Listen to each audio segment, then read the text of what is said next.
Saudi 10.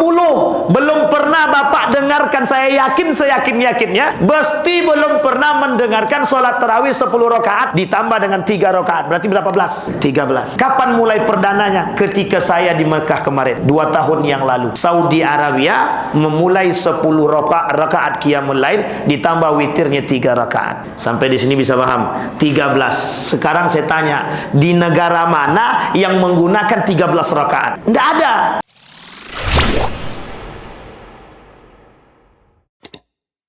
Baik, Allah berfirman di dalam surat An-Nahl ayat 92.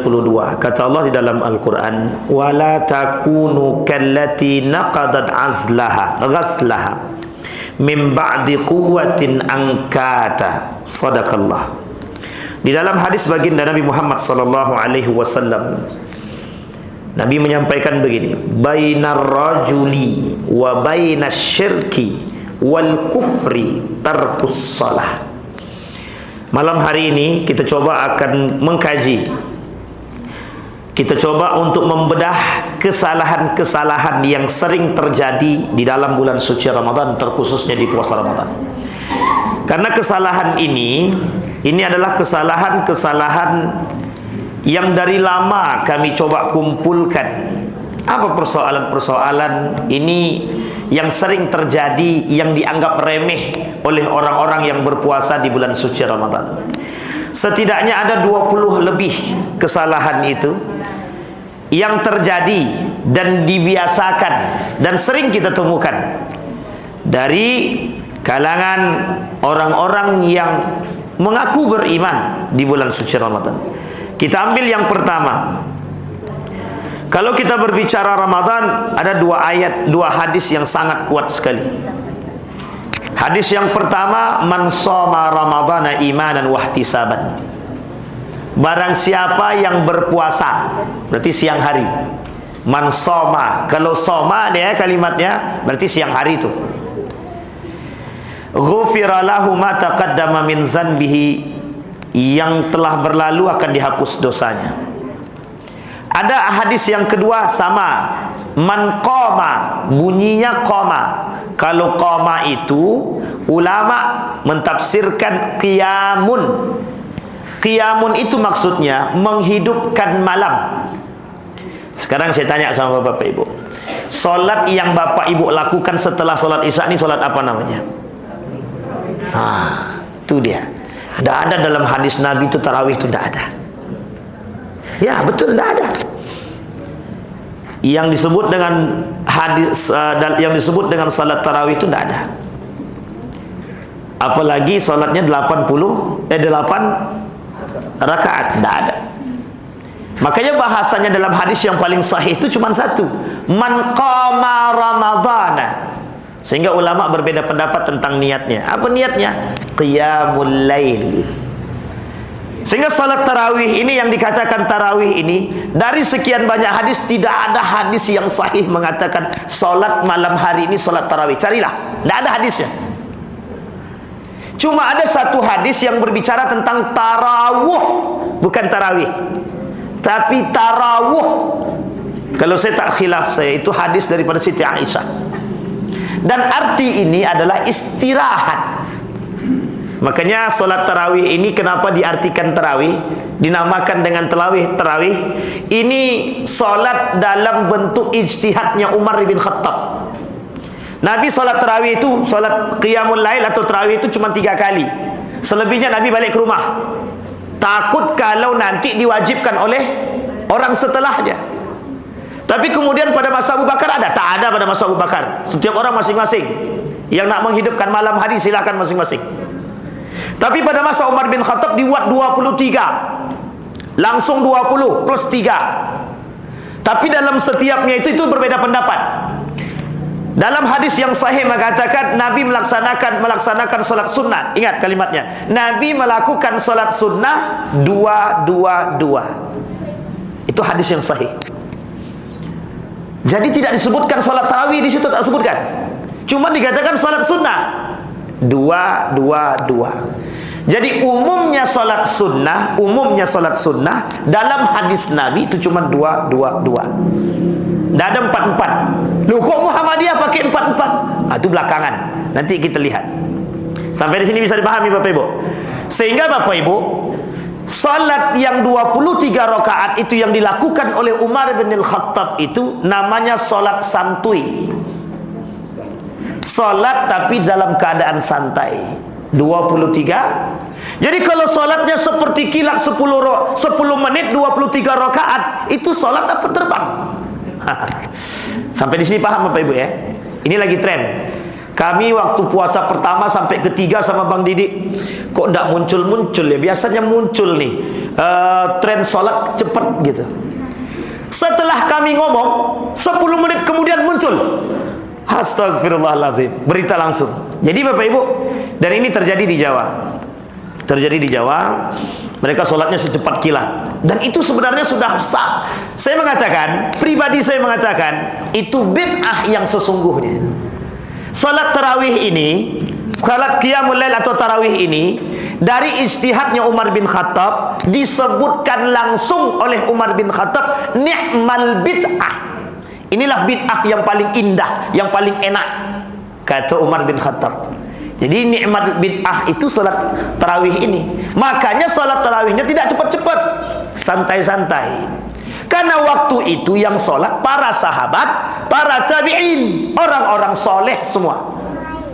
Kalau sekarang boro-boro, kalau sempat 23 rakaat seperti Saudi Arabia dulu, bukan sekarang. Nah, nanti saya kasih tahu Bapak Ibu, ittafaqal ulama Saudi dan ittafaqa ulama Dar Ifta Mesir. Semuanya sudah berubah, tidak lagi 23 rakaat. Semua berubah. Kalau dibuatnya seperti yang di Saudi, 1 juz, kan lumayan tuh. Sebenarnya enak Pak, kayak di Masjid Raya Senaplan. Itu tidak ada kajian setelah Isya. Yang ada langsung karena 1 juz, 1 malam 1 juz. Nah, kan begitu. Ini kalau mau buat di sini, berarti tidak ada ceramah gitu. Kalau ada ceramah, tidak ada yang sholat di sini. Karena mesti lama itu, mesti lama. Nah, singkat cerita, kata Umar bin Khattab, ni'mal bid'ah. Ini ijtihadnya ulama. Ijtihadnya Umar bin Khattab. Sehingga ijtihadnya Umar bin Khattab ini dianggap oleh para ulama. Kenapa Umar bin Khattab berani berijtihad? Karena ini dianggap sebagai sesuatu yang indah untuk menghidupkan malam Ramadan. Makanya kalimat hadis Nabi yang diterjemahkan oleh para sahabat dan para tabi'in serta ulama-ulama hadis, man qama ramadhana imanan wahtisaban ghufira lahu ma taqaddama min dzanbihi. Sampai di sini paham Bapak Ibu? Makanya kalimatnya qama, bukan tarawih, tidak ada. Nah, arti tarawih itu diambil dari bahasa Arab rahatun atau raha, atau dalam bahasa lain rawaha, artinya istirahat. Makanya setelah 2 rakaat istirahat dulu. Setelah 2 rakaat istirahat lagi. Makanya disebut dengan sholat santai, sholat sambil beristirahat. Tujuannya adalah sholatnya biar tenang, biar hidup malamnya. Malamnya biar hidup malam Ramadan itu. Dulu Bapak Ibu, tahun 2010 saya puasa di sana. 2012 saya puasa di Saudi Arabia, di Mekah. Itu kalau siang hari tidak ada yang hidup, sampai jam 2 siang baru toko-toko itu mulai buka. Malam hari tidak ada yang tidur. Main bola malam hari, main futsal kami malam hari. Nah, jadi hidupnya di malam hari. Sampai dulu di Saudi itu salat tarawihnya, salat isya'nya itu dimulai dari jam 9. Baru selesai salat tarawihnya jam 12 malam. Nanti nyambung lagi jam 2. Jam 2 namanya salat tahajud. Berbuka puasanya jam 7.30. Kuat jam 7.30. Jam 7.30, 19.30 baru berbuka puasa.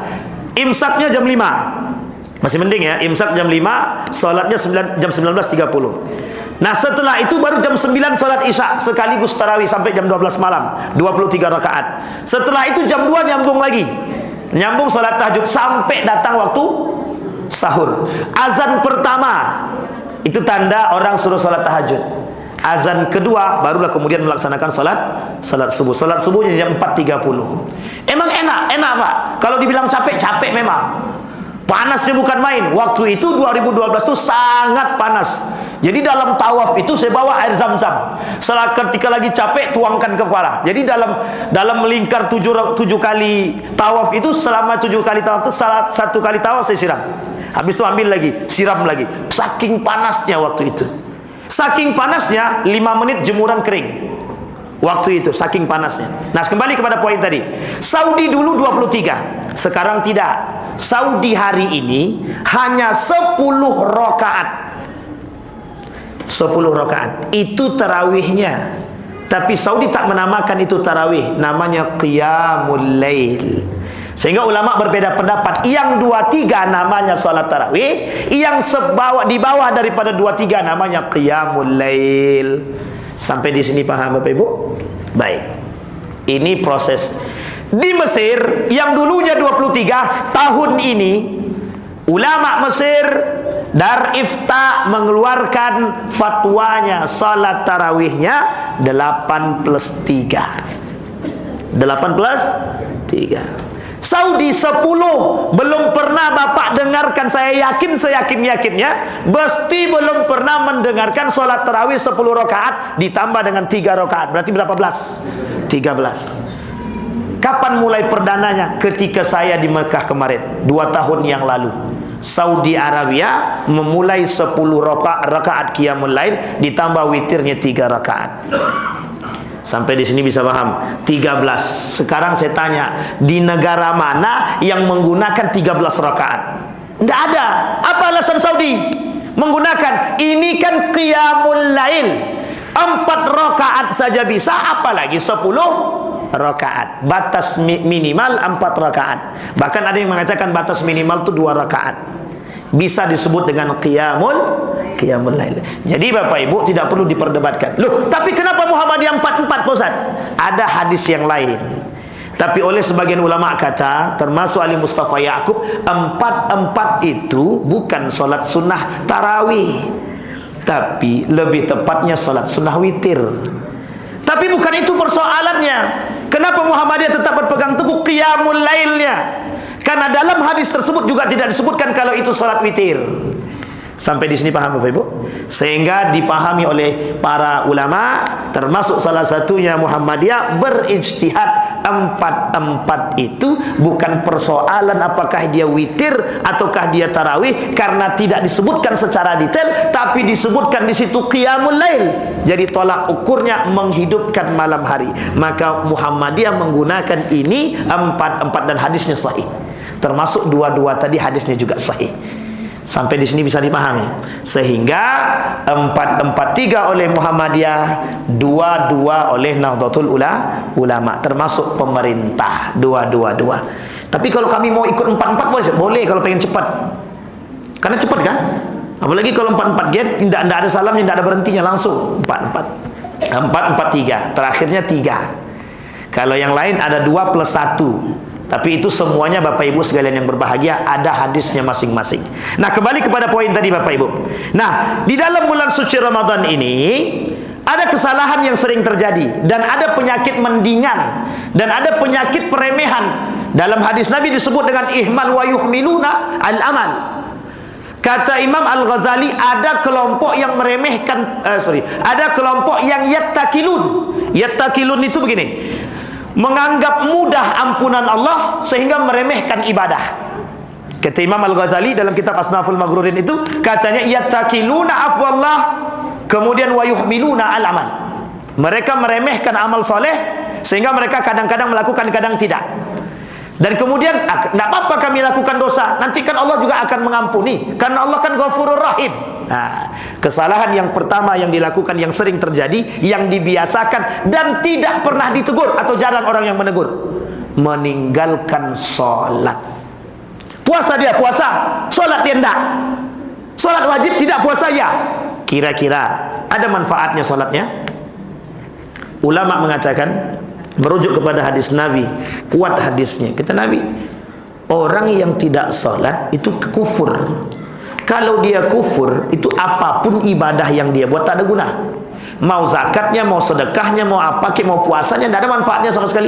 Cuman rubba sa'imin laisa lahu min siyamihi lal ju' wal atas. Kam min sa'imin, hadis yang kedua. Kam min sa'imin laisa lahu min siyamihi lal ju' wal atas, kata dia. Sampai di sini bisa dipahami Bapak Ibu? Yang pertama, orang yang mudah meninggalkan salat wajib. Tidak apa-apa kami meninggalkan salat, yang penting kami masih puasa. Udah bersyukur kami mau puasa. Bukan bersyukur. Bukan bersyukur, itu salah kaprah. Urusan Anda salat dan ibadah dan puasa, itu urusan Anda dengan Tuhan. Urusan Anda dengan Allah. Dan urusan orang beriman mengingatkan Anda yang tidak salat, mengingatkan Anda yang tidak puasa. Orang tak puasa kok kita biarkan? Kita umat muslim wajib mengingatkan. Makanya mohon maaf Bapak Ibu, saya termasuk orang yang paling tidak suka kalau ada orang buka warung di siang hari. Itu sama sekali tidak menghormati orang yang berpuasa. Ada alasannya, ada. Kami menghormati orang yang tidak berpuasa, Pak Ustaz. Orang tak berpuasa kok dihormati? Apa pernah orang tidak berpuasa itu menghormati orang yang berpuasa? Ini namanya dosa besar. Kalau ada orang yang tidak berpuasa sengaja dia meninggalkan puasa, itu pelaku dosa besar. Loh, kok kita memaklumi dia? Kita bagian daripada mereka. Kenapa kok bisa bagian daripada mereka, Pak Ustaz? Iya, kita membiarkan dosa besar yang terlaku. Mereka melakukan dosa besar, kita biarkan. Makanya Bapak Ibu sekalian yang berbahagia, saya sangat sepakat sekali jika ada aturan di bulan suci Ramadan warung tutup. Loh, bagaimana dengan orang-orang non-muslim, pandai-pandai mereka? Tidak mau mereka beli, belanja, masak di rumah. Kan begitu? Tidak ada masalah, tidak akan mati. Apalagi tak makan cuma sampai siang. Nanti jam 2 mau buka, silahkan. Tidak ada masalah, itu persiapan. Oke, silahkan. Tapi dari pagi sampai siang malah dibuka terang-terangan. Lontong sayur gitu. Itu namanya memancing, Pak. Memancing orang yang tadinya berpuasa. Uniknya lagi, ada orang yang tidak merasa berdosa berbuka puasa di hadapan orang yang itu tidak punya adab dan tidak punya iman. Ya jelas tak punya iman orang dia nggak puasa. Kan gitu. Kembali kepada poin tadi.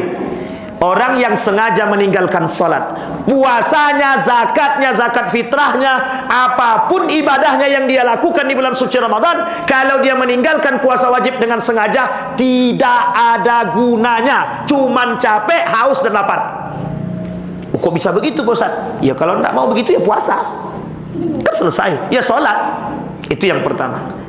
Maka Bapak Ibu, saya tekankan kepada kita semua yang hadir, jangan ada kalimat mendingan. Kalau saya kembalikan kepada Bapak Ibu, mendingan mana? Mendingan dia sholat tapi tidak puasa, atau dia puasa tapi tidak sholat? Mending mana? Tidak ada pilihan kedua, ketiga. Cukup dua itu aja pilihannya. Mending mana? Mending sholat atau tidak? Mending dia sholat atau tidak? Mending dia sholat tidak puasa, atau dia puasa tapi tidak sholat? Kalaupun tidak ada pilihan lain, mending yang pertama. Karena zakat, karena puasa, karena itu sedekah, ibadahnya masing-masing, tidak terikat. Tapi sholat terikat dengan semua ibadah. Ada dalam hadis Nabi begini. Hadisnya ini derajatnya hasan. Ada yang melemahkan, ada yang menghasankan. Kita sudah kaji di sini hadis-hadis dhaif dan palsu, sudah kita kaji di sini. Hadis yang terakhir kita kaji, apa kata Nabi? Orang yang sengaja meninggalkan puasa wajib, sengaja meninggalkan, kata Nabi, orang itu kafir. Karena qawaiduddin salasa, kaidahnya bukan kaidah. Pondasi agama itu 3. 1 la ilaha illallah, syahadat. Yang kedua salat, yang ketiga puasa. Faman taraka wahidatan minhunna faqad kafara. Yang meninggalkan salah satu di antaranya kafir. Ulama sepakat tentang hadis ini. Bukan sepakat, mayoritas ulama mengatakan dia tidak kufur tapi fasik. Sehingga kata para ulama, yang disebut kafir itu hanya meninggalkan salat wajib. Kalau dia tinggalkan salat, maka dia kufur. Yang dikatakan kafir di sini oleh para ulama, dalam ittafaqal ulama, kalau dia mengingkari bahwa puasa ini wajib, kata dia tak wajib. Namanya mengingkari kewajiban puasa, barulah dia dikatakan kafir. Sampai di sini bisa dipahami Bapak Ibu? Poin pertama. Jadi jangan sampai meninggalkan salat. Kalau pakai mendingan-mendingan juga, lebih baik ibu solat daripada tidak puasa. Kenapa? Kalau ibu tidak solat, ibu puasa, itu tidak ada gunanya. Tapi kalau kita solat, tapi kita tidak puasa, tapi kita solat, cuman kita nggak puasa, dosa puasa ini sendiri, Anda melaksanakan solat, Anda tidak kufur dan tidak munafik dan tidak kafir. Karena perbedaan kita dengan orang musyrik, kata Nabi, dengan orang kafir, kata Nabi, cuman satu, tarikus salah, meninggalkan. Dan iblis juga bilang, kata iblis, kawan aku salah satu di antara 10, kata iblis, kawanku salah satu di antara 10 itu ihmalus salat, meremehkan salat. Kalau cuma meremehkan salat kawannya iblis, kalau meninggalkan salat kawan siapa? Apa ada di atas iblis lagi? Tidak ada. Berarti pangkat siapa? Iblis pangkat kuadrat. Kan begitu? Jadi iblis. Kata iblis, bukan lagi kawanku, kata dia. Dia sudah jadi iblis, kata dia. Sampai di sini bisa dipahami Bapak Ibu? Itu yang pertama. Sedikit lagi. Yang kedua, orang yang kesalahan yang sering terjadi di bulan suci Ramadan. Yang kedua, orang yang, mohon maaf, ini jangan ada tersinggung, mereka yang fokus pada makanan. Ini nampak nih. Nampak kapan nampaknya? Penyakit rakus tuh nampak nanti ketika pas buka puasa. Rame-rame datang ke apa namanya? Bukan tajil. Pasar Ramadan, pasar kaget. Dibelinya semua ya Pak. Setelah berbuka, yang diminumnya dimakannya cuman kurma, diminumnya air putih atau air madu, selesai, tak dimakannya. Mubazir, tabzir, penyakitnya banyak. Satu rakus, yang kedua tamak, yang ketiga tabzir. Ketiga-tiganya dosa besar. Dan kenapa kok di ketiga-tiga ini disebut dengan dosa besar? Mereka tidak bersyukur akan nikmatnya Allah. Sampai di sini bisa dipahami? Jadi fokusnya itu apa? Makanan. Kapan buka puasa ini? Dah lama nih. Sehingga mohon maaf, kadang-kadang bapak-bapak itu, bukan bapak-bapak, ibu-ibu lebih penting pula masak daripada sholat lagi. Kita boleh lihat Bapak Ibu, lebih banyak mana amal ibadah di bulan suci Ramadan bagi mereka, mohon maaf, bagi mereka yang tidak beriman. Lebih banyak masaknya atau lebih banyak zikirnya? Bagi mereka yang tidak beriman, lebih banyak lisan mereka untuk menggibah, lebih banyak mereka memanfaatkan waktu mereka untuk memasak, membuat kue dan lain sebagainya. Tapi hilang fokusnya dengan ibadah. Buat dalam bulan suci Ramadan ini, kata Hasan Al-Banna, ini syahrut tarbiyah, pendidikan karakter. Dididik dari sekarang. Apa yang harus kita didik? Bukan haus dan lapar. Didik hawa nafsu itu, tundukkan. Biar tangan kita mengambil haknya yang halal, bukan yang haram. Biar kita memakan yang halal, bukan yang haram. Karena kata para ulama, kenapa puasa Ramadan itu 29 atau 30 hari? Karena ketika Nabi Adam makan buah khuldi, untuk membersihkan perut ini, itu butuh waktu 30 hari. Sehingga baru bersih daripada yang haram. Jadi kalau ada orang memakan yang haram, maka berpuasalah selama 30 hari. Ini kata para ulama begitu. Maka yang kedua tadi adalah fokus kepada, maksudnya adalah Bapak Ibu sekalian yang berbahagia, tidak ada masalah kalau kita memikirkan makanan, berbuka dengan apa, tak ada masalah. Karena itu sunnah Pak, sunnatullah dan sunnahnya baginda Nabi. Berbuka dengan yang manis, itu artinya kita harus berpikir apa yang harus kita sediakan. Tapi jangan berlebihan. Hindari 3 penyakit yang tadi. 1, tabzir. Yang kedua, rakus. Yang ketiga tadi apa? Tamak. Ini yang harus kita hindari. Ini yang harus kita jauhi. Maka di bulan suci Ramadan, siapkan diri, fokuskan baik-baik. Kalau sebelumnya nggak pernah khatam Quran, minimal di bulan Ramadan ini dapat 1 kali, jadilah khatam Quran. Kalaupun tak dapat juga, minimal pernah membaca Quran di bulan Ramadan. Karena di luar kita tak pernah baca Quran, di dalam Ramadan minimal bacalah. Kalau bapak-bapak tak pernah ke masjid, minimal di bulan Ramadan ke masjidlah. Kelak yang akan bertanggung jawab apa kata Ramadan? Ya Allah, si Didik itu meskipun begitu bejatnya, kata dia, Dia pernah sekali datang ke masjid selama bulan suci Ramadan. Itu menjadi saksi, Pak. Yang akan menjadi saksi siapa? Bulan suci Ramadan. Yang akan menyampaikan kepada Allah bahwa kakinya pernah melangkah ke masjid di bulan suci Ramadan. Ketika pertanggungjawabannya enak, insyaAllah. Mudah-mudahan bermanfaat bagi kita semua. Sampai pada nomor yang kedua, insyaAllah lain waktu kalau kita diizinkan lagi untuk ketemu, kita akan sampaikan kelanjutan daripada tersebut. Fa'tabiru ya ulil absar la'allakum tuflihun. Assalamualaikum warahmatullahi wabarakatuh.